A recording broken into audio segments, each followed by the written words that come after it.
Assalamualaikum warahmatullahi wabarakatuh. Selamat pagi dan salam sejahtera untuk kita semua. Izinkan terlebih dahulu saya menyampaikan sebuah pantun. Bangun tidur tak lupa sarapan. Sarapan pagi lontong ketupat. Salam hormat saya ucapkan untuk para hadirin yang terhormat. Yang terhormat Kepala Sekolah SMA Negeri 1 Jagenan yang dalam hal ini diwakili oleh Bapak Dr. Andes Masuri MPD. Yang kami hormati para narasumber acara diseminasi budaya positif CUB Angkatan 10, dan yang kami hormati pula Bapak dan Ibu beserta staf karyawan SMA Negeri 1 Jagenan yang berbahagia. Marilah kita panjatkan puji syukur kehadirat Allah Subhanahu wa Ta'ala, Tuhan yang Maha Esa, karena dengan rahmatnya kita bisa berkumpul bersama-sama pada hari Senin tanggal 10 Juni 2024 bertempat di ruang literasi dalam acara diseminasi budaya positif calon guru penggerak angkatan 10 dalam keadaan sehat walafiat. Para hadirin yang berbahagia, di sini saya pemandu acara akan membacakan susunan acara pada pagi hari ini. Yang pertama, pembukaan. Yang kedua, menyanyikan lagu kebangsaan Indonesia. Yang ketiga, sambutan. Yang keempat, doa. Yang kelima, penyampaian materi dari narasumber. Yang keenam, lain-lain. Dan yang terakhir, penutup.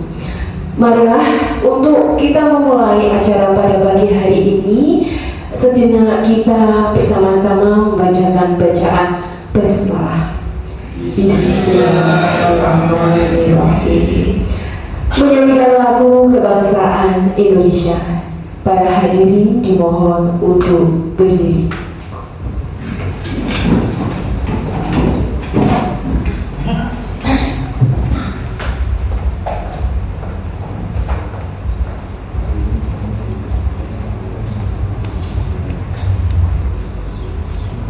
Hiduplah Indonesia Raya. Indonesia tanah airku, tanah tumpah darah. Di sanalah aku berdiri, jadi pandu hidupku. Indonesia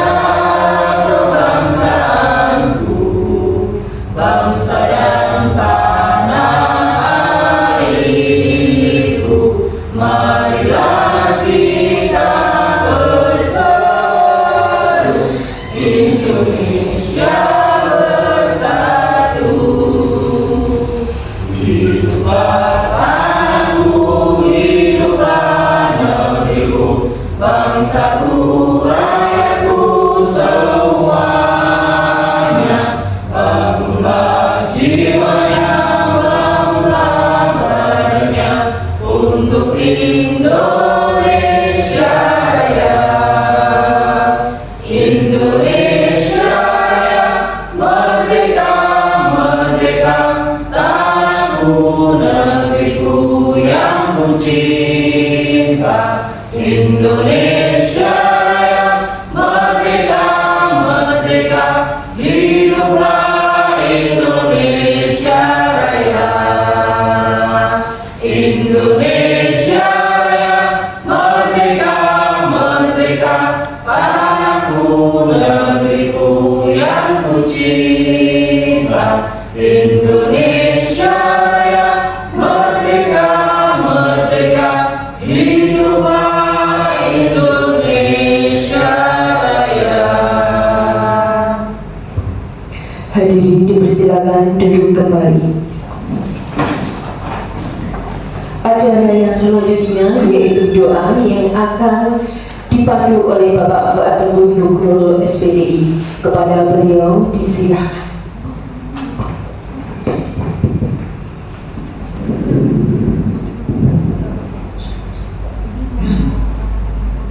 Assalamualaikum warahmatullahi wabarakatuh.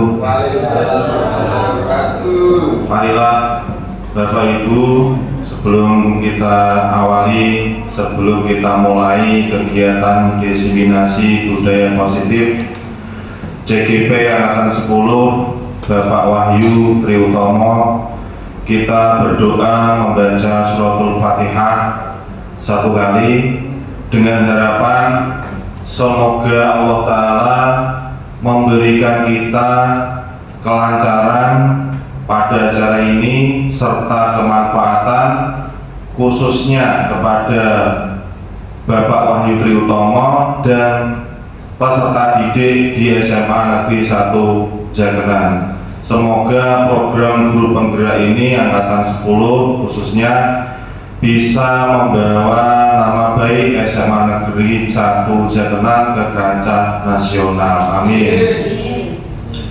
Ila hadrati Nabi Mustafa Muhammadin sallallahu alaihi wasallam. Sayyidullah lakum al-Fatihah. A'udzu billahi minasyaitonir rajim. Bismillahirrahmanirrahim. Alhamdulillahi rabbil alamin. Ar-Rahmanir Rahim. Maliki yaumiddin. Iyyaka na'budu wa iyyaka nasta'in. Ihdinas siratal mustaqim. Siratal ladzina an'amta 'alaihim ghairil maghdubi 'alaihim waladdallin. Bismillahirrahmanirrahim. Alhamdulillahirabbil alamin. Hamdan yuwafi ni'amahu wa yukafi mazidah. Ya Rabbana lakal hamdu kama yanbaghi li jalalika karim wa 'azimi sultani. Allahumma ya qadil hajat, Allahumma rafi'at adarajat, Allahumma jibat adawat, Allahumma muhilal muskilat, Allahumma ya dafi'al baliyat, Allahumma kafi'al baliyat. Rabbana atina fid dunya hasanah wa fil akhirati hasanah wa qina adzabannar. Allahumma atim lana bil iman, Allahumma atim lana bil Islam. Bi jahi sayyidil mursalin walhamdulillahi rabbil alamin. Al-Fatihah. Demikian doa yang saya sampaikan, kurang lebihnya mohon maaf. Assalamualaikum warahmatullahi wabarakatuh. Waalaikumsalam warahmatullahi wabarakatuh. Baiklah para hadirin sekalian yang berbahagia, acara yang selanjutnya yaitu penyampaian materi tentang diseminasi yang akan disampaikan oleh Bapak Wahyu Triutomo SPD. Untuk waktu dan tempat sepenuhnya saya serahkan.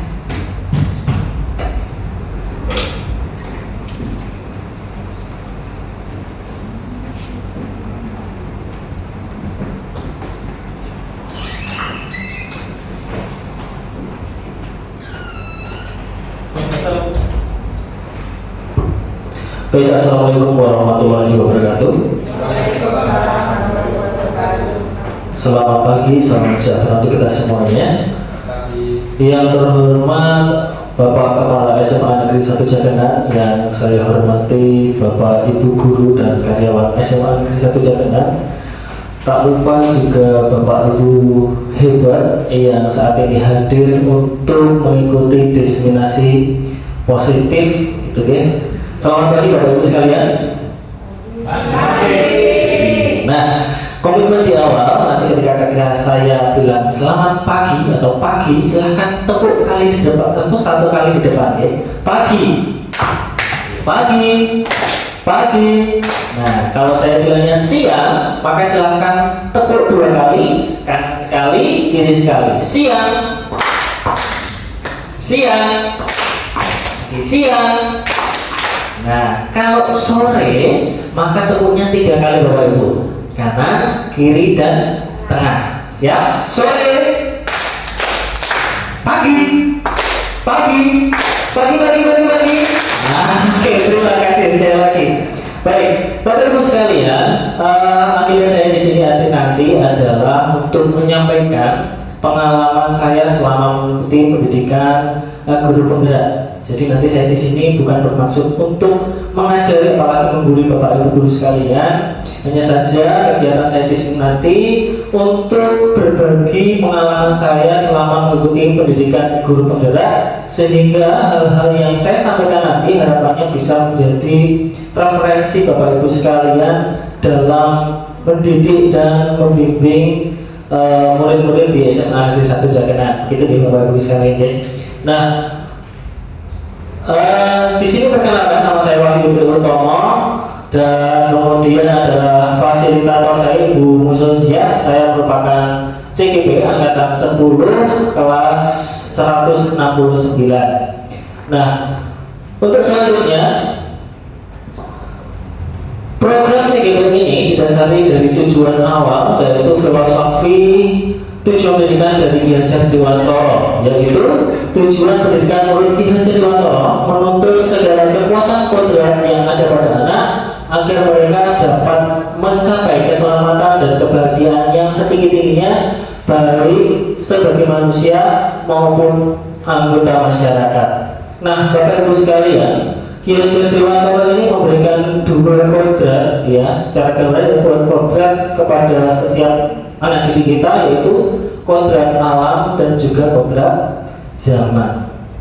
Kodrat alam adalah kodrat yang dimiliki oleh setiap anak sejak dia lahir. Jadi mulai dari bakat dia, kemudian gaya belajarnya, dan juga minat terhadap pembelajaran yang dia ikuti. Sedangkan kodrat zaman adalah kodrat yang mengikuti seluruh kemajuan, ya, yang terjadi di era saat ini. Nah, kedua kodrat ini kemudian dikombinasikan sehingga diharapkan bisa mengefektifkan pembelajaran yang ada di kelas. Nah, itu tujuan dari pendidikan guru penggerak.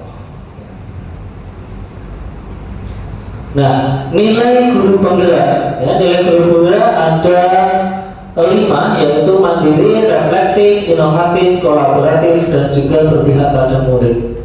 Mandiri di sini diartikan bahwa kita harus bisa, ya, secara individual, tidak bergantung kepada orang lain dalam mengembangkan potensi yang ada di dalam diri kita. Kemudian reflektif adalah setiap kegiatan yang kita lakukan diharapkan harus selalu mendapatkan feedback sehingga kita bisa melakukan evaluasi dan perbaikan terus-menerus. Kemudian inovatif, bahwa setiap hal yang kita lakukan nanti harapannya bisa menampilkan sesuatu yang baru, kreatif, dan juga bisa menjadi daya tarik bagi peserta didik kita. Yang keempat adalah kolaboratif, yaitu bekerja sama kepada rekan guru, atasan, kemudian murid, dan juga orang-orang sekitar kita untuk memajukan pendidikan di Indonesia, dan juga berpihak pada murid. Nah, berpihak pada murid ini, Ki Hajar Dewantara mengharapkan kita bisa menghamba kepada murid dalam artian bukan kemudian menyembah atau bersujud. Berhamba di sini adalah kita bisa menjadi fasilitator yang baik bagi anak murid kita sesuai dengan apa yang disarankan dari guru penggerak. Nah, peran guru penggerak di sini adalah menjadi pemimpin pembelajaran. Yang kedua, menggerakkan komunitas praktisi. Yang ketiga, menjadi coach bagi guru lain. Yang keempat, mendorong kolaborasi antar guru. Yang kelima adalah mewujudkan kepemimpinan peserta didik. Ini. Nah, visi guru penggerak ini bisa dilakukan dengan pendekatan inquiry apresiatif Bagja. Nah, Bagja ini merupakan akronim dari buat pertanyaan, B-nya, A-nya adalah ambil pelajaran, G-nya adalah gali mimpi, J-nya jabarkan rencana, dan A-nya adalah atur eksekusi. Buat pertanyaan di sini adalah kita bisa mengidentifikasi, ya, hal-hal yang nantinya bisa mendukung tujuan pendidikan yang ada di sekolah kita, SMA Negeri 1 Jakenan. Kemudian yang kedua, ambil pelajaran di sini diharapkan kita itu memiliki sumber daya seperti guru, murid, dan juga sarana prasarana sekolah seperti apa sehingga bisa mendukung visi yang akan kita rumuskan. Nah, selanjutnya adalah gali mimpi atau angan. Jadi kita itu nanti diminta untuk merumuskan kira-kira nanti itu arah visi kita akan seperti apa, itu digali mimpi. Kemudian jabarkan rencana, membuat rencana untuk perwujudan dari gali mimpi itu tadi. Kemudian atur eksekusi, atur jadwal dan waktunya. Nah, itu adalah rumusan dari Bagja itu sendiri.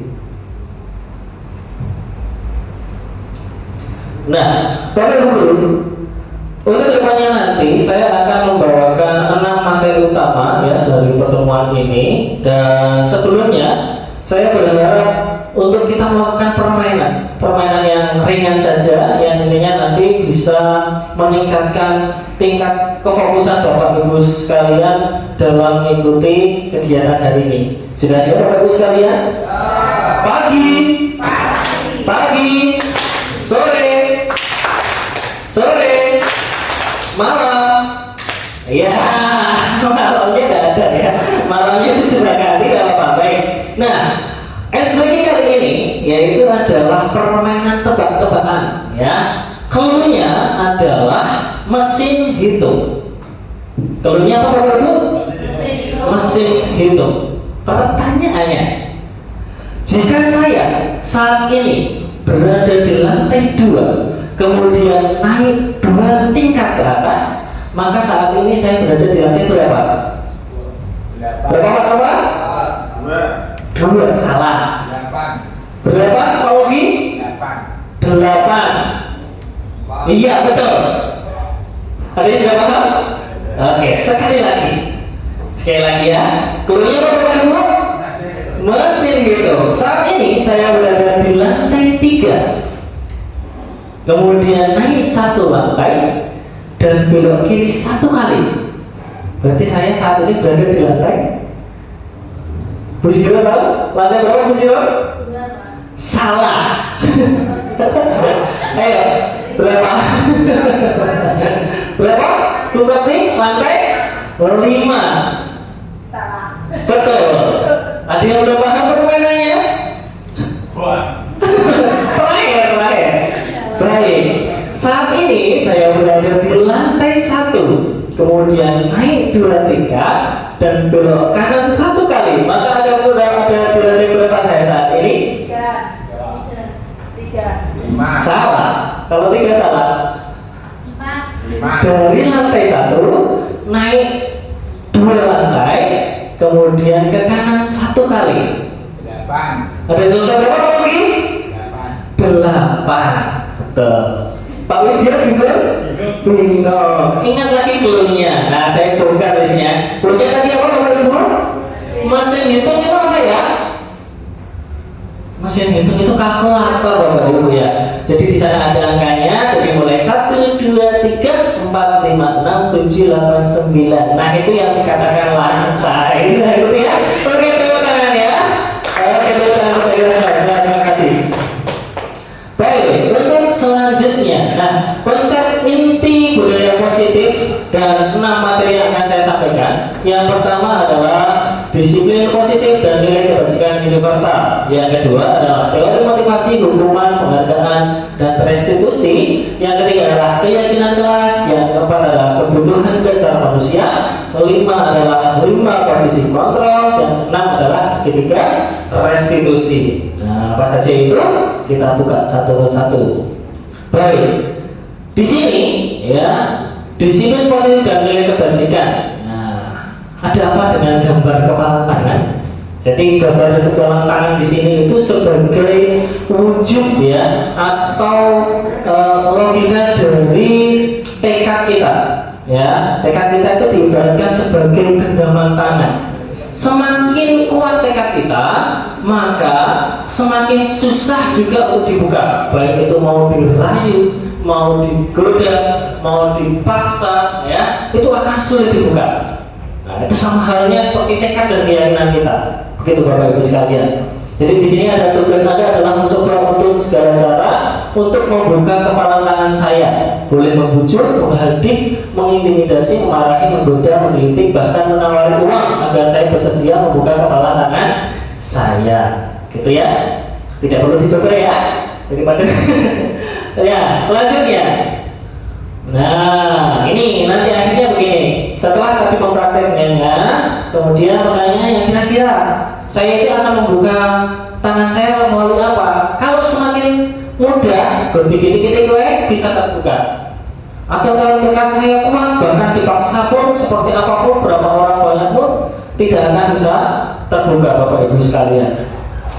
Nah, itulah yang kita harapkan dari pendidikan ini, supaya kita bisa memberikan keyakinan dan juga tekad yang kuat kepada anak didik kita terkait dengan nilai-nilai kebajikan yang akan saya sampaikan. Nah, teori kontrol yaitu miskonsepsi teori kontrol, beberapa hal yang sebenarnya kurang tepat yang mungkin sampai saat ini masih kita pegang, yaitu adalah ilusi guru mengontrol murid, ilusi bahwa semua penguatan positif, efektif, dan bermanfaat. Nah, ini adalah hal-hal yang belum pas ya Bapak Ibu ya, karena memang yang dibutuhkan anak ketika menghadapi permasalahan tidak selamanya bisa diselesaikan dengan hanya kata-kata manis ataupun motivasi-motivasi. Gitu ya. Yang kedua adalah ilusi bahwa kritik dan membuat orang merasa bersalah dapat menguatkan karakter. Itu tidak selamanya benar. Mungkin bisa digunakan untuk anak-anak yang memiliki mental yang kuat ya, anaknya memiliki mental yang kuat mungkin bisa. Tapi kalau mental anaknya belum siap untuk menghadapi kritikan ataupun menghadapi omongan merasa bersalah tadi, anak-anak tersebut bukan akan lebih semangat atau tekadnya semakin kuat, justru akan semakin ngedrop Bapak Ibu sekalian ya. Itu adalah miskonsepsinya. Kemudian ilusi bahwa orang dewasa memiliki hak untuk memaksa. Oke, kita biasa sebagai seorang guru ketika sudah memiliki keinginan sesuatu terhadap murid kita, biasanya kita memaksakan murid. Nah, kamu harusnya seperti ini, hari ini harusnya seperti ini, belajarnya harus seperti itu. Tidak bisa seperti itu Bapak Ibu ya. Nah, nanti kita akan buka bagaimana cara yang baik untuk kemudian menghadapi murid-murid kita. Nah, caranya dengan mengubah paradigma stimulus respon ke pendekatan teori kontrol, atau hal-hal yang mungkin saat ini masih kita gunakan, kata-kata yang masih negatif diubah ke stimulus yang lebih positif, seperti realitas atau kebutuhan kita sama ya, bahwa sesungguhnya realitanya adalah kebutuhan setiap orang itu berbeda-beda. Makanya sampai saat ini kita canangkan untuk melakukan pendidikan atau pembelajaran berdiferensiasi. Itu semuanya digunakan untuk mengakomodir kebutuhan dari siswa-siswa kita, bahwa memang murid-murid kita itu berbeda Bapak Ibu sekalian ya, itu dapatnya. Kemudian orang lain bisa mengontrol saya ya, realitanya adalah hanya Anda yang bisa mengontrol diri Anda tadi, seperti tekad tadi ya itu. Kemudian nah, ini yang terakhir yang paling ini adalah model berpikir menang kalah. Bapak Ibu sekalian, ketika kita melakukan kolaborasi, baik itu bersama murid ataupun dengan rekan-rekan kita, kadang kita itu punya ambisi untuk memenangkan perdebatan dengan mengeluarkan dalil-dalil atau teori-teori yang kita anggap betul, sehingga lawan bicara kita acap kali merasa bahwa oh iya ternyata salah. Nah, itu pemikiran seperti itu yang mungkin harus kita rubah, bahwa sejatinya diskusi itu diharapkan bisa memenangkan kedua belah pihak gitu ya, saling mengingatkan, yang mendapatkan kritikan atau mendapatkan saran itu bisa saling menerima. Jadi keduanya bisa berpikir bahwa kita menang, saya menang, Anda juga menang. Begitu ya Bapak Ibu sekalian.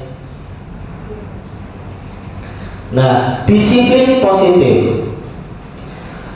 Disiplin belajar, disiplin itu artinya adalah belajar Bapak Ibu sekalian. Dan disiplin positif merupakan salah satu cara penerapan disiplin yang bertujuan untuk menumbuhkan kesadaran serta memberdayakan murid tanpa imbalan penghargaan, ancaman atau hukuman. Sebagai pendidik, tujuan kita adalah mencetak murid yang memiliki disiplin diri sehingga mereka berperilaku mengacu kepada nilai-nilai kebajikan universal dan memiliki motivasi intrinsik dalam perubahan perilaku ke arah yang lebih baik. Sekali lagi, disiplin positif ini harapannya bisa diterapkan, ditancapkan kepada hati anak-anak kita sekalian, sehingga dalam melakukan segala sesuatu mereka melakukan dengan hati mereka pribadi tanpa ada unsur-unsur paksaan, Bapak Ibu sekalian. Nah, nilai-nilai kebajikan, nilai-nilai yang disepakati bersama tanpa memandang suku, bangsa, agama, bahasa maupun latar belakangnya. Ya, yang pertama adalah profil pelajar Pancasila, yaitu beriman, bertakwa kepada Tuhan Yang Maha Esa, dan berakhlak mulia, mandiri, bernalar kritis, berkebinekaan global, bergotong royong, dan kreatif. Kemudian ABO Primary Years Program, toleransi, rasa hormat, integritas, mandiri, menghargai, antusias, empati, keingintahuan, kreativitas, kerjasama, percaya diri, komitmen. Life skillnya dapat dipercaya, lurus hati, pendengar yang aktif, tidak merendahkan orang lain, memberikan yang terbaik dari diri. Kemudian 9 pilar karakter. Yang pertama adalah cinta Tuhan dan segenap ciptaannya. Yang kedua adalah kemandirian dan tanggung jawab. Yang ketiga adalah kejujuran atau amanah, diplomatis. Yang keempat hormat dan santun. Yang kelima adalah dermawan, suka menolong dan gotong royong. Yang keenam percaya diri, kreatif dan pekerja keras. Yang ketujuh kepemimpinan dan keadilan. Kedelapan baik dan rendah hati. Yang kesembilan adalah toleransi, kedamaian dan kesatuan. Nah, ini nilai-nilai kebajikan. The Virtus Project. Ya, ini adalah hal-hal atau nilai-nilai kebajikan yang nantinya atau diharapkan dari program ini adalah bisa dimiliki oleh setiap anak didik kita. Mulai dari peduli, rajin, integritas, rasa hormat, sampai dengan ke pengertian, Bapak Ibu Guru sekalian. Jadi ini nilai-nilai yang diharapkan bisa dimiliki oleh anak-anak sehingga anak-anak itu bisa menjadi pribadi yang lebih baik, ya, gitu. Sambung di Bapak Ibu. Nah, teori motivasi hukuman dan penghargaan restitusi, ya, motivasi perilaku manusia. Yang pertama adalah untuk menghindari ketidaknyamanan atau hukuman. Yang kedua adalah untuk mendapatkan imbalan atau penghargaan dari orang lain. Yang ketiga adalah untuk menjadi orang yang mereka inginkan dan menghargai diri sendiri dengan nilai-nilai yang mereka percayai. Motivasi perilaku ini dimaksudkan adalah hal-hal yang kita lakukan itu biasanya punya tujuan 3 unsur ini. Kalau tidak untuk menghindari ketidaknyamanan atau hukuman, maka ya berarti bisa jadi imbalan ataupun juga ingin menghargai diri sendiri, Bapak Ibu. Nah, ini adalah contoh pembelajaran yang saya lakukan, yaitu penanaman nilai motivasi intrinsik pada anak. Jadi saya ketika melakukan pembelajaran dan berusaha untuk membuat pembelajaran berdiferensiasi di sini, yaitu selalu menanamkan nilai-nilai motivasi intrinsik pada anak, bahwa anak itu bisa melakukan, bahwa anak itu ya harus saling bekerja sama untuk mencapai segala sesuatu, ya, bahwa anak itu harus disiplin dan tertib agar bisa mendapatkan prestasi yang setinggi-tingginya. Nah, itu contohnya Bapak Ibu sekalian. Baik, untuk selanjutnya adalah hukuman dan konsekuensi dalam menjalankan peraturan ataupun keyakinan kelas.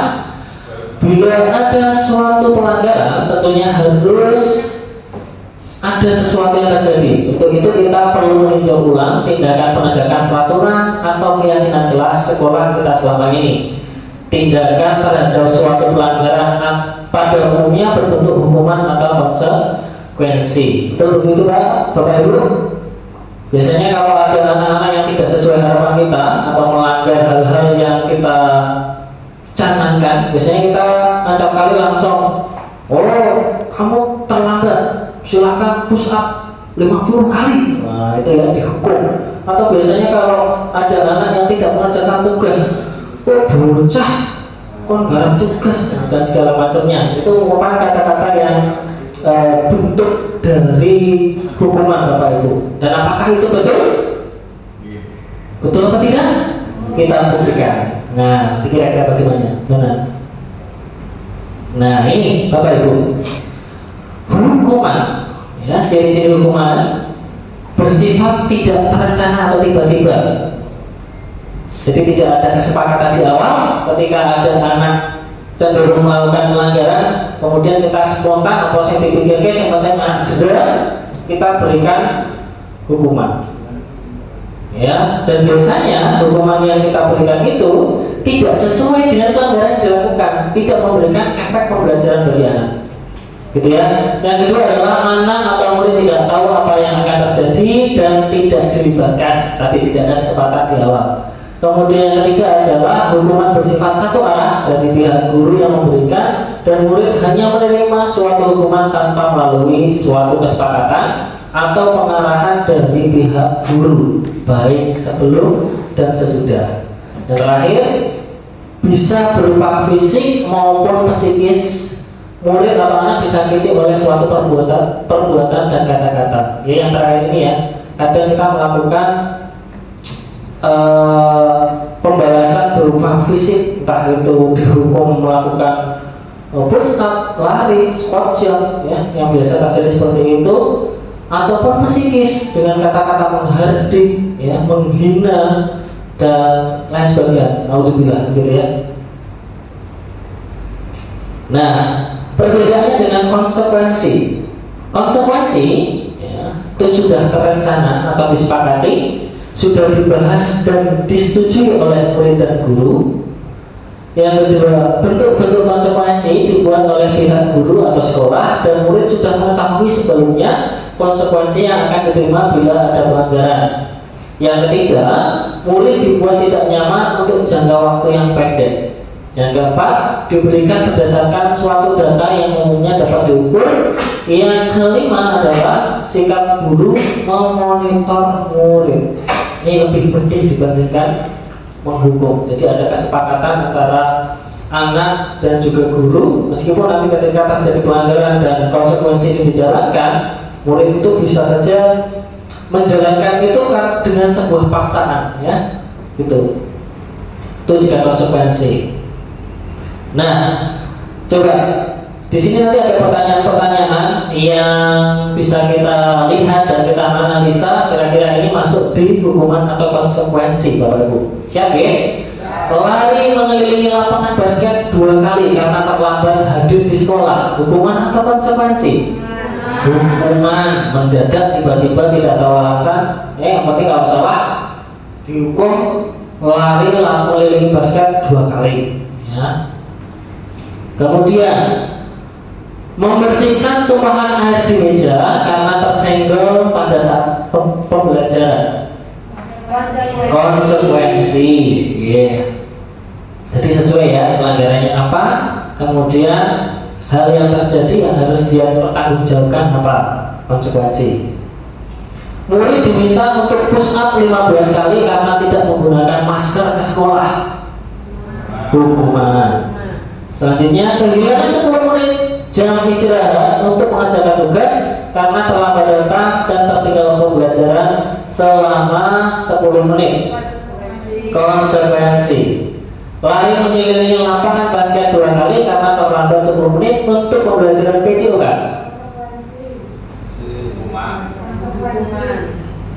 Nah, kira-kira kalau aktivitas fisik di dalam pembelajaran PJOK itu sesuai atau tidak?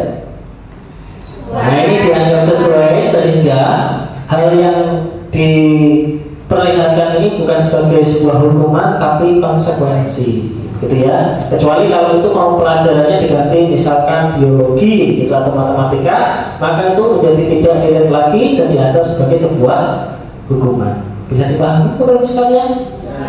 Alhamdulillah ya.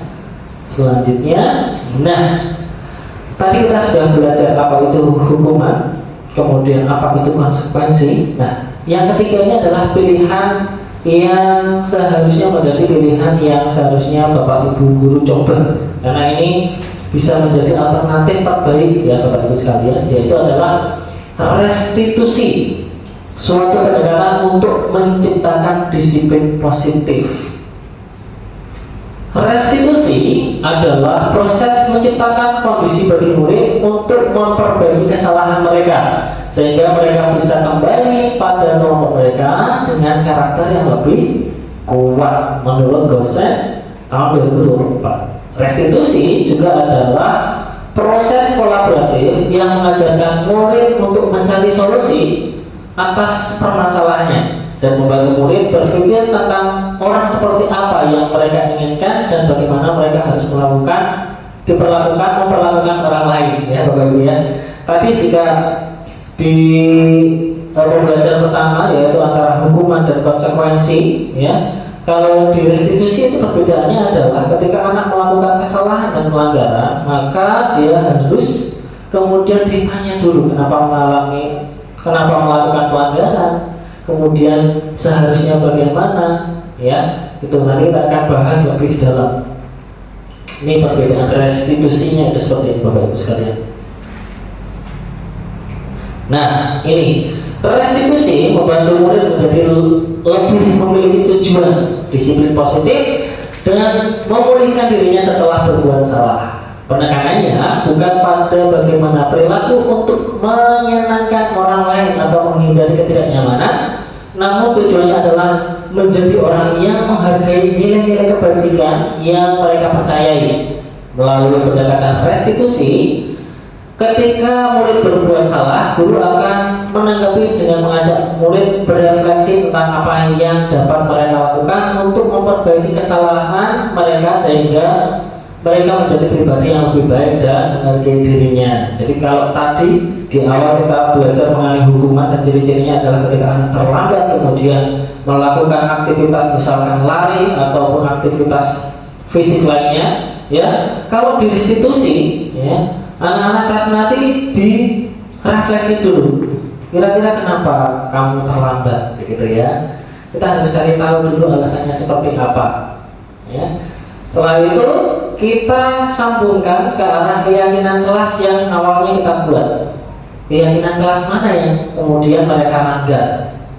Harusnya seperti apa biar tidak melanggar? Nah, gitu ya. Kita kuatkan lagi keyakinan-keyakinan kelas yang kita sepakati sehingga anak tersebut memiliki karakter yang lebih baik, Bapak Ibu. Nah, keyakinan kelas. Mengapa keyakinan kelas bukan peraturan kelas? Ada yang mau jawab? Kenapa keyakinan bukan peraturan?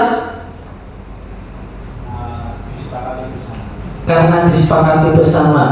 Peraturan tidak disepakati bersama? Ditentukan oleh guru. Baik, ya. Peraturan, jika saya menyimpulkan, itu keluar dari sebuah keyakinan. Jadi ketika kita ingin menggapai tujuan tertentu, kemudian harus menjadikan aspek-aspek, ya, perilaku, maka peraturan itu dilakukan hanya untuk menghindari ketidaknyamanan atau hukuman dari pemangku kebijakan. Tapi kalau keyakinan itu seseorang melakukan dari dorongan diri sendiri, Bapak Ibu, dan itu lebih kuat. Kita buktikan. Seperti ini, mengapa kita memiliki peraturan tentang penggunaan helm pada saat mengendarai kendaraan bermotor roda 2? Kenapa, Bu? Kenapa kira-kira kita harus menggunakan helm? Aman. Biar aman. Nah, jawabannya ada dua kemungkinan. Bisa jadi agar tidak ditilang, yang pertama. Yang kedua, untuk menjaga keselamatan. Jika jawaban Bapak Ibu guru sekalian itu hanya untuk agar tidak ditilang, maka ketika jenengan berada di wilayah-wilayah yang mungkin tidak ada pengawasan polisi, jenengan bisa jadi dalam mengendarai motor tidak pakai helm, karena jenengan hanya melaksanakan peraturan. Tapi kalau Bapak Ibu sekalian itu yakin dalam dirinya bahwa helm ini nanti sebagai ikhtiar kita, ya, menjaga keselamatan diri kita dalam berkendara, nah, itu maka kita mau pergi ke manapun, jero desa dimanapun, pelosok manapun yang tidak ada polisinya, kita tetap sadar harus memakai helm, gitu Bapak Ibu guru, ya. Termasuk mengapa kita memiliki peraturan tentang menggunakan masker dan mencuci tangan juga seperti itu, biar tidak dianggap jorok oleh teman, gitu ya. Berarti kalau nggak ada teman kan boleh nggak cuci tangan, nah gitu ya. Tapi kalau jawabannya untuk menjaga kebersihan dan menghindari penyakit-penyakit atau bakteri-bakteri yang menempel pada tangan, itu berarti kesadaran diri kita yakin hal itu. Jadi itu Arab dilihat orang, Arab orang masih lihat, nah itu akan tetap kita laksanakan. Nah, nilai-nilai kebajikan. Mengapa memiliki peraturan? Nilai-nilai kebajikan menekankan pada keyakinan seorang agar lebih memotivasi dari dalam. Seseorang akan lebih tergerak dan bersemangat untuk menjalankan keyakinannya daripada hanya sekadar mengikuti serangkaian peraturan tertulis tanpa makna. Murid-murid pun demikian. Mereka perlu mendengarkan dan memahami arti sesungguhnya tentang peraturan-peraturan yang diberikan, apa nilai-nilai kebajikan di balik peraturan tersebut, dan apa tujuan utamanya. Tadi yang disampaikan ya Bapak Ibu ya. Jadi kalau peraturan itu bungkus luarnya, sedangkan keyakinan itu yang dibangun di dalamnya. Nah, bagaimana menyusun keyakinan kelas? Nah, ini ya, keyakinan kelas merupakan nilai-nilai kebajikan yang disepakati secara tersirat dan tersurat. Ya, keyakinan kelas hampir serupa dengan koran belajar, namun keyakinan kelas cenderung tidak memiliki kalimat negatif atau kalimat yang berupa larangan. Keyakinan kelas lebih menekankan pada kalimat-kalimat positif yang bersifat universal. Seperti apa? Kita lihat. Nah, ini tujuan penyusunan keyakinan kelas. Yang pertama, mewujudkan merdeka belajar. Yang kedua, menumbuhkan keterlibatan murid dalam proses belajar. Yang ketiga, mewujudkan komunikasi efektif antara guru dan murid. Yang keempat adalah menciptakan budaya positif. Sampai sini masih dipahami ya Bapak Ibu ya? Oke, lanjut. Nah, ini langkah-langkah penyusunan kelas. Ada 5 langkah. Yang pertama, siswa menuliskan keyakinan kelas yang mereka inginkan pada kertas post-it. Jadi kalau dulu saya pakai kertas yang ditempel kuning hijau itu selipinot apa? Nah itu, ini ya itu ya. Itu dibagikan pada anak-anak, kemudian mereka menuliskan harapan-harapan mereka ketika belajar di kelas. Nanti ada banyak sekali nanti. Kemudian yang kedua, guru dan siswa mengulas keyakinan yang telah ditulis, ya, meyakinkan kembali. Wes, yang ditulis ini sudah sesuai atau belum? Kemudian yang ketiga adalah guru dan siswa memilih keyakinan kelas yang penting. Jadi Bapak Ibu sekalian, setelah tadi terkumpul, kemudian kita mengelompokkan mana sih yang keyakinan kelas yang hampir sama, yang mana dikelompokkan jadi satu. Kira-kira nanti jadi berapa keyakinan kelas, gitu ya. Kemudian yang keempat, mengubah keyakinan kelas menjadi kalimat positif. Kadang kan anak-anak menuliskan dilarang mengganggu orang lain. Nah itu nanti diubah menjadi menghargai orang lain, tidak berbohong diganti dengan kalimat jujur. Nah, ya, tidak terlambat dijadikan kalimat disiplin atau tepat waktu dan lain sebagainya Bapak Ibu. Ya, yang kelima, menyepakati keyakinan kelas. Jadi nanti setelah dikelompokkan dan diubah menjadi kalimat positif, tersusunlah beberapa keyakinan kelas yang kemudian harus disepakati bersama demi kenyamanan dan kelancaran pembelajaran yang ada di kelas kita. Nah, ini Bapak Ibu sekalian, ini adalah dokumentasi penyusunan kelas saya di kelas 11-12. Jadi setelah dibagikan kertas tempelnya tadi, nah, nanti anak-anak menempel banyak itu, terus sebagai seorang guru kita mau fasilitasi, habis itu mengelompokkan. Nah, itu ya Bapak Ibu ya, itu di kelas 11-12. Ya. Sampai sini ada pertanyaan, Bu Novi? Aman. Oke, lanjut ya. Oke, ini adalah hasil keyakinan kelas 11-12. Yang pertama yaitu adalah semangat belajar. Ya, yang kedua adalah menjaga kebersihan kelas. Yang ketiga disiplin. 4 menghargai orang lain. Yang kelima solid. Yang keenam tanggung jawab. Dan yang ketujuh adalah jujur, Bapak Ibu sekalian. Nah, setelah kita membuat keyakinan kelas, maka kita juga harus memahami 5 kebutuhan dasar manusia. Dan jika 5 kebutuhan ini kemudian ada salah satu yang tidak terpenuhi, disitulah biasanya muncul pelanggaran-pelanggaran yang dilakukan oleh siswa kita. Ya, jika ini 5 ini hanya terpenuhi 4, maka anak itu akan melakukan suatu hal yang tidak sesuai dengan kesepakatan yang kita buat untuk memenuhi kebutuhan yang kelima. Ya, kebutuhan dasar manusia yaitu yang pertama adalah bertahan hidup, ya, yaitu makan, pakaian, tempat tinggal, keamanan, kesehatan. Yang kedua, kasih sayang dan rasa diterima, yaitu dipedulikan, kemudian berbagi, kerjasama, menjadi bagian dari kelompok, ya, kekuasaan, harga diri, keinginan untuk dianggap, memimpin, berprestasi, diakui dan didengar. Kemudian yang keempat adalah mandiri, memiliki pilihan, mencoba hal baru, mampu mengendalikan arah dirinya. Dan yang kelima adalah bermain, humor, antusiasme, tertawa. Ada sebuah cerita Bapak Ibu, kemarin saya berdiskusi dengan salah satu rekan guru saya bahwa muridnya, ya, konangan itu apa ya? Nah, muridnya itu ketahuan memanjat pagar saat pembelajaran beliau. Untungnya ibu ini itu sebelum kemudian memberikan hukuman sempat bercerita dengan saya, berdiskusi tentang restitusi. Akhirnya anak tersebut direstitusi. Dan yang muncul adalah ada salah satu kebutuhan dia yang tidak terpenuhi, yaitu apa?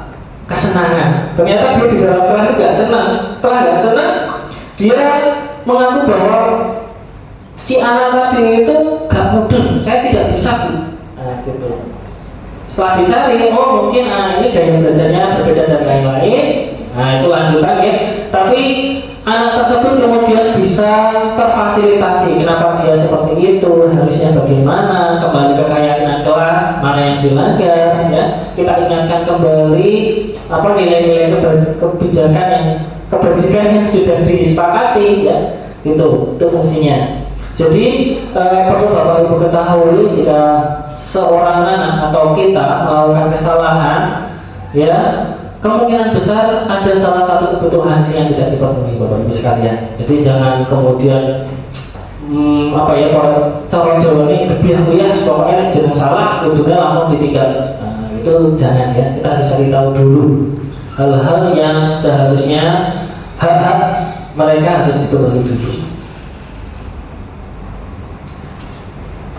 Lanjut. Nah, setelah kita mengetahui kebutuhan dasar manusia, kita harus memposisikan diri, posisi kontrol kita, ya, sebagai seorang fasilitator, sebagai seorang guru. Itu ada 5. Jadi yang pertama adalah penghukum, pembuat rasa bersalah, teman, pemantau, dan manajer. Nah, nanti kita akan tahu kira-kira, tapi nanti dijawab dalam dirinya sendiri saja. Kira-kira saya itu sudah di bagian yang mana, posisi mana yang sudah saya lakukan, atau sampai level mana saya, gitu ya. Nah, ini penghukum. Penghukum ini, seorang penghukum biasanya menggunakan hukuman fisik maupun verbal, tadi fisik ataupun psikis, ya. Nada suara tinggi, bahasa tubuh, mata melotot, dan jari menunjuk menghadap. Kamu terlambat, tidak tahu aturan dan lain sebagainya, ponsel menghina, ya, dan lain sebagainya. Jangan, ya. Hasilnya Bapak Ibu, ya, kemungkinan murid marah dan dendam atau bersifat agresif. Bisa jadi kalau muridnya itu murid yang tidak begitu pemberani, maka dia akan menyimpan rasa benci dan dendam. Kalau anaknya selevel ketika berani, mungkin dia bisa marah ke kita.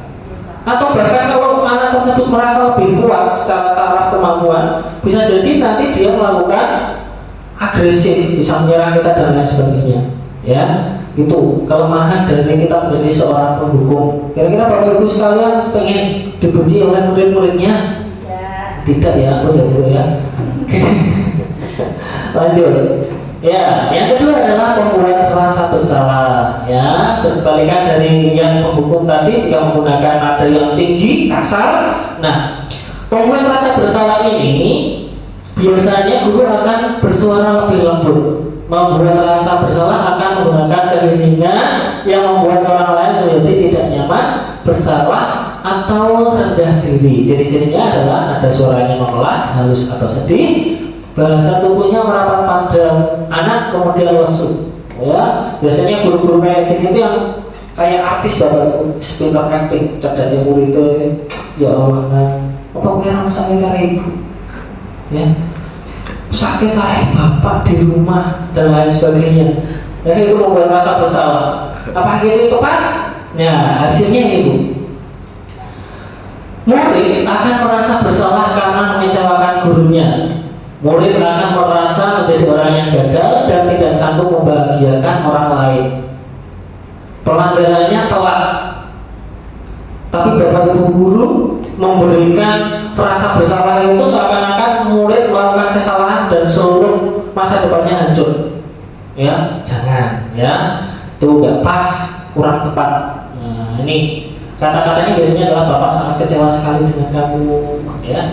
Gimana coba kalau orang tua kamu tahu kamu berbuat seperti ini, kemudian kamu kenapa ya senang sekali mengecewakan bapak benar-benar kecewa sekali dan lain sebagainya. Itu akan membuat anak menjadi rendah diri Bapak Ibu sekalian. Dan ketika anak sudah drop rendah diri, untuk mengembalikan motivasinya itu akan lebih susah. Itu ya Bapak Ibu, jangan ya. Lanjut. Nah ini katanya yang menjadi idaman Bapak Ibu guru, bahwa Bapak Ibu guru itu kan bisa menjadi teman. Apakah itu tepat? Kita bandingkan. Guru pada posisi ini tidak akan menyakiti murid, menggunakan hubungan baik dan humor untuk mempengaruhi seseorang. Nada suaranya ramah, akrab, dan bercanda. Bahasa tubuhnya merapat pada murid, mata dan senyum jengakkan. Ya. Jadi menurut Bapak Ibu guru mungkin di luar sana menjadi seorang teman bagi murid itu menjadi solusi terbaik ya untuk menyelesaikan masalah. Rasanya kan kalau bolong, ayolah, kalau Bapak, saya main gini, cerita gini ya gitu ya. Nah, apakah itu akan baik? Hasilnya adalah murid akan merasa senang dan akrab dengan guru. Ini termasuk dampak yang positif ya, Bapak Ibu sekalian. Hanya saja dari sisi negatif, murid menjadi bergantung pada guru tersebut. Gitu ya. Salah-salah sebenarnya kita sebagai guru selain harusnya menjaga kewibawaan kita ya, itu anak itu akan menjadi bergantung pada gurunya. Gitu ya. Jadi itu kurang pas jika itu kemudian harus dilakukan ya. Nah, ini yang ke selanjutnya yaitu adalah pemantau ya. Memantau berdasarkan pada peraturan-peraturan dan konsekuensi. Biasanya kaku, tidak banyak bicara. Pokoknya kalau pelanggaran apa, konsekuensinya ini ya. Nada suaranya datar. Ya. Kemudian bahasa tubuhnya formal. Baik, kamu hari ini pelanggarannya adalah terlambat, sehingga waktunya tidak ada basa-basinya. Pokoknya kesalahan apa, konsekuensinya apa. Ya, secara kedekatan juga mungkin berkurang ya. Hasilnya adalah murid memahami konsekuensi yang harus dijalankan karena telah melanggar salah satu peraturan sekolah. Guru tidak menunjukkan suatu emosi yang berlebihan, tapi itu hanya sebatas untuk menggugurkan kewajiban. Dan apakah bisa meningkatkan budaya positif atau nilai-nilai kebajikan dalam anak? Nah, itu yang menjadi pertanyaan. Ini pemantau ini. Bagaimana seharusnya? Nah, yang ini yang terakhir. Nah, manajer.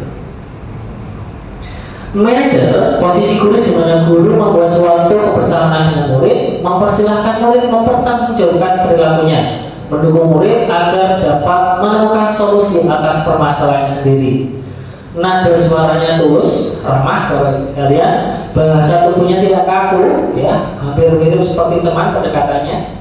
Kemudian contoh-contoh kata-katanya adalah apa yang kita yakini, ya, mengingatkan kembali apa yang Jika kamu meyakininya, apakah kamu bersedia memperbaikinya? Ya, mencarikan solusi atas permasalahan yang telah dilakukan. Ya, hasilnya, nah ini yang luar biasa Bapak Ibu. Murid dapat menjadi pribadi yang mandiri, merdeka, dan bertanggung jawab atas segala perilaku yang dia lakukan, yang pada akhirnya dapat menciptakan lingkungan yang positif, nyaman, dan aman. Ya, tadi seorang manajer itu sudah memiliki kemampuan untuk melakukan restitusi, sehingga ketika anak melakukan pelanggaran kemudian direstitusi, maka dia akan menjadi lebih baik kembali dengan keadaan dan karakter yang lebih baik, Bapak Ibu. Nah, ada pertanyaan lagi Bapak Ibu sekalian, mari kita jawab. Kira-kira posisi kontrol apakah ya yang menjadi pertanyaan ini? Saya kecewa sekali dengan kamu. Nah, kira-kira ini posisinya apa Ibu ya? Pembuat rasa bersalah. Saya kecewa sekali sama kamu. Terus pelantur lemes, hancur masa depanku. Nah, ya. Kemudian selanjutnya, kamu tidak pernah benar melakukannya. Sambil menuju, kamu tidak pernah benar, salah. Nah, itu menghukum ya, kata-katanya menghardik kasar. Nah, apa rencana kamu untuk menyelesaikan masalah ini? Nah, kira-kira posisi apa ini? Manajer. Nanti dia akan menggali biar anak itu kemudian bisa mencari solusi, gitu ya. Nah, ya ini, ayolah lakukan demi Bapak. Nah, ya Pak, sebagai teman ya. Kemudian selanjutnya adalah kamu tidak mendapatkan nilai jika tidak mengerjakan tugas. Ada sebab, ada akibat, kaku, datar. Ini ciri-ciri posisi kontrol sebagai pemantau. Dia datar. Jadi kalau kamu tidak mengerjakan tugas, ya tidak dapat nilai. Kalau kamu terlambat 10 menit, berarti nanti pelajarannya ya ditambah 10 menit. Nah, seperti itu namanya adalah pemantau. Dia pelaku konsekuensi. Nah, Bapak Ibu sekalian, tadi sudah saya singgung beberapa kali metode restitusi ya, dalam menangani pelanggaran yang dilakukan oleh anak. Nah, apa sebenarnya ya restitusi ini? Suatu proses dialog yang dijalankan oleh guru agar dapat menghasilkan murid yang mandiri, merdeka, dan bertanggung jawab. Ini ada 3 tahapan Bapak Ibu sekalian. Yang pertama adalah menstabilkan identitas, ya, menstabilkan identitas, kemudian memvalidasi tindakan yang salah, dan juga menanyakan keyakinan. Nah, ini berdasarkan prinsip membuat kesalahan ada bagian dari proses pembelajaran. Nah, ini menstabilkan identitas ya. Jadi anak-anak dibuat nyaman dulu, sehingga nanti harapannya ketika anak sudah nyaman, anak bisa bercerita dengan sejujur-jujurnya kenapa melakukan hal tersebut, kesalahannya apa. Misalkan kemarin ada anak di kelas saya marah-marah kepada temannya, saya menstabilkan dulu. Ya, kamu wajar ya kalau kamu melakukan hal tersebut. Emang kenapa? Temanmu melakukan apa? Dan lain sebagainya. Dia dibuat nyaman dulu sehingga nanti bisa bercerita. Selanjutnya adalah memvalidasi tindakan yang salah. Nah, setelah stabil emosi anak tadi, anak sudah bisa bercerita. Kemudian kita tarik ke arah validasi tindakan yang salah. Kita tanyakan, kira-kira kalau kamu berbuat seperti itu tadi sudah sesuai nggak? Benar nggak? Nyaman nggak kamu berbuat seperti itu? Nah, nanti anak-anak akan menjawab, oh udah Pak, gini Pak. Nah, gitu ya. Itu pertanyaan biasanya kamu pasti punya alasan mengapa melakukan hal itu, ya. Kemudian kamu patut bangga karena telah melindungi sesuatu yang penting buat kamu. Nah, itu dan lain sebagainya.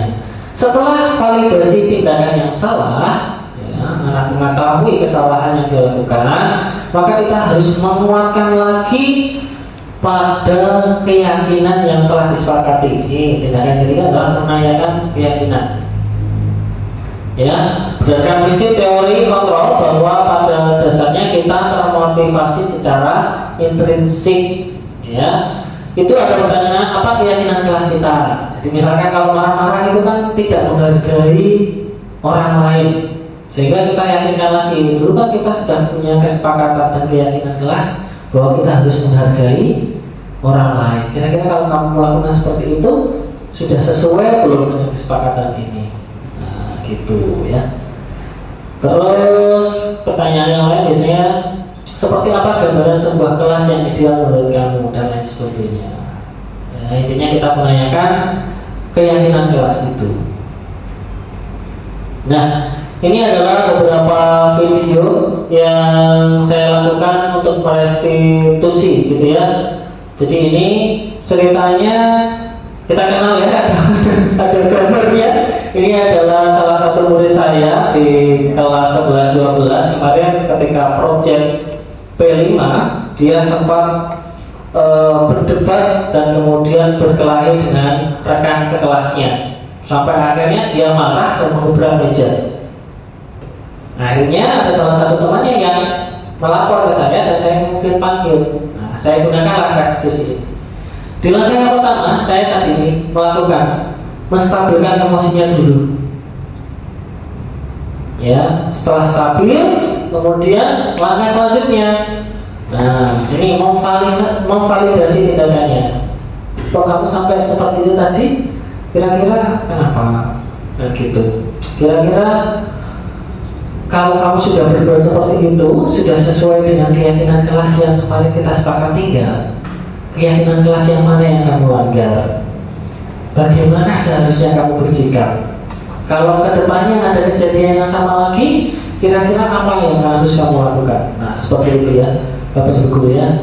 Nah, ini masih marah-marah, sebel Pak ini Pak, tidak mau bekerja sama, diserahkan kepada saya semua, wes tangting. Nah, akhirnya seperti ini. Ya. Nah, yang ketiga setelah tersebut memvalidasi tindakannya yang salah, kemudian kita kembali menguatkan keyakinan kelas dan anak ini bisa kembali harapannya dengan kondisi yang lebih stabil, dengan pribadi yang lebih baik, Bapak Ibu. Nah, alhamdulillah penutup ya dalam penerapan program disiplin positif. Hendaknya guru memiliki standar kepribadian profesional dan sosial yang baik, di mana guru mampu merefleksikan dirinya pada posisi kontrol saat ini. Sebagaimana perjalanan dirinya sebagai among atau manajer yang menuntun murid menjadi insan yang mandiri, merdeka dan bertanggung jawab, standar nasional pendidikan. Begitu Bapak Ibu yang mungkin saya sampaikan. Untuk kedepannya nanti saya akan buka sesi pertanyaan dan juga refleksi gitu, oke? Mohon maaf apabila ada tutur kata yang kurang berkenan di hati. Saya akhiri billahi taufiq wal hidayah. Wassalamualaikum warahmatullahi wabarakatuh.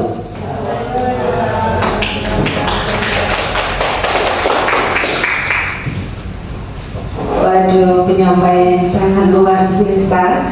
Ini kita lebih disadarkan bahwa kita sebagai seorang pendidik itu harus merestitusi nih Pak dalam pembelajaran dengan menerapkan nilai-nilai kebajikan, dengan mengedepankan nilai kontrol kita sebagai among.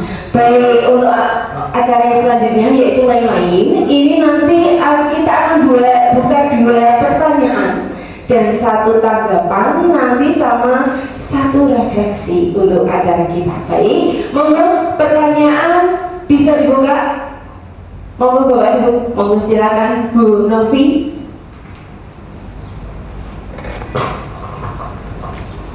Baik, terima kasih Bapak atas waktunya.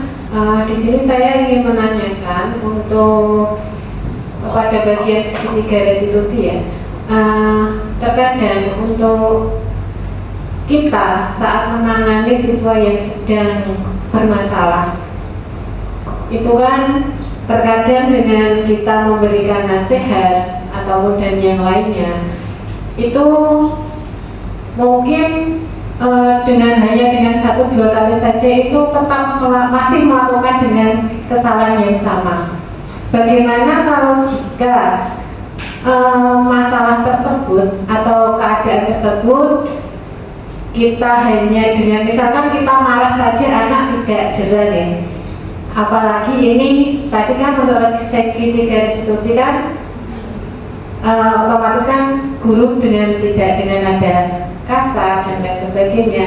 Itu bagaimana jika siswa tersebut terus melakukan hal yang sama, bagaimana cara mengatasinya? Terima kasih. Baik, pertanyaan yang hampir mirip dengan rangkuman saya tadi ya Bapak. Baik, untuk pertanyaan kedua, monggo bisa diwakili oleh Bapak-Bapak. Setelah Ibu-Ibu, monggo Pak Widya.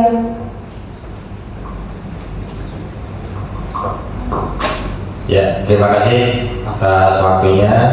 Saya Widya Nugroho mau bertanya. Tadi kan dijelaskan tentang posisi kontrol dalam mengajar. Nah, posisi kontrol yang ideal sebagai seorang guru menurut Bapak itu apa? Terima kasih.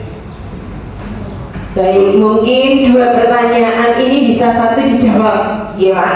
Karena yang pertanyaan dari Bu Novi, bagaimana kita menanggulangi atau mensikapi siswa yang berulang kali melakukan kesalahan yang sama. Kemudian dan kontrol emosi apa yang cocok untuk kita gunakan dalam itu. Monggo untuk bisa ditanggapi Pak Wahyu. Baik, terima kasih Bu Novi atas pertanyaannya. Nah, jika terjadi segala sesuatunya, maka kita gunakan restitusi. Nah, kita ingat kembali bahwa hal-hal yang dilakukan oleh murid, pelanggaran yang dilakukan oleh murid itu biasanya ada kebutuhan. Tadi yang saya sebutkan ada 5 kebutuhan dasar manusia yang tidak terpenuhi tadi ya. Bagaimana tadi?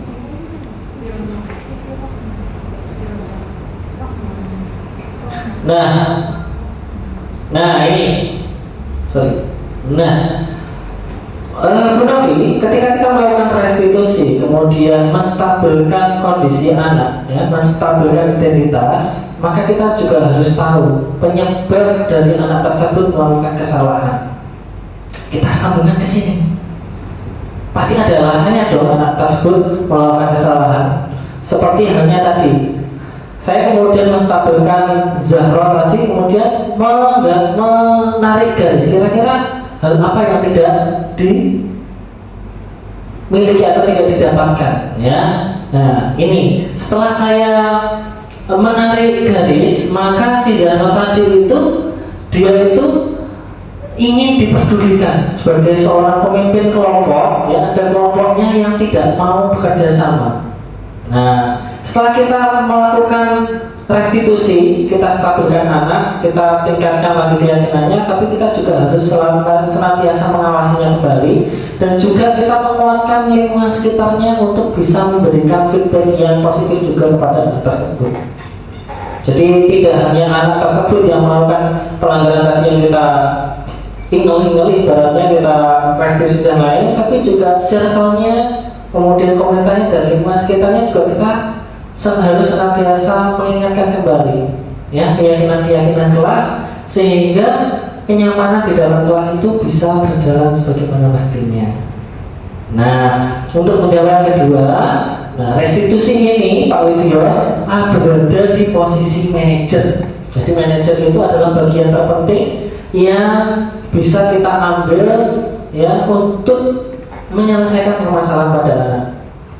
Jadi seorang manajer itu dengan cara yang ramah, ya, dengan sikap yang baik, kemudian bisa menjadi seorang teman juga, kan begitu ya. Secara pendekatannya kan seperti posisi teman, tapi dia juga memberikan solusi, mengajarkan dia bagaimana bertindak dan lain sebagainya. Jadi itu. Jadi begitu Bu Novi dan Pak Widyo, kiranya yang bisa saya jawab. Monggo Bu Prati. Bagaimana Pak Widyo dan Bu Novi, ada sanggahan? Sudah, baik. Untuk selanjutnya tanggapan untuk acara diseminasi, monggo Pak Nova. Baik, bismillahirrahmanirrahim. Terima kasih atas pemaparan yang sudah disampaikan oleh Pak Wahyu. tentang disiplin positif.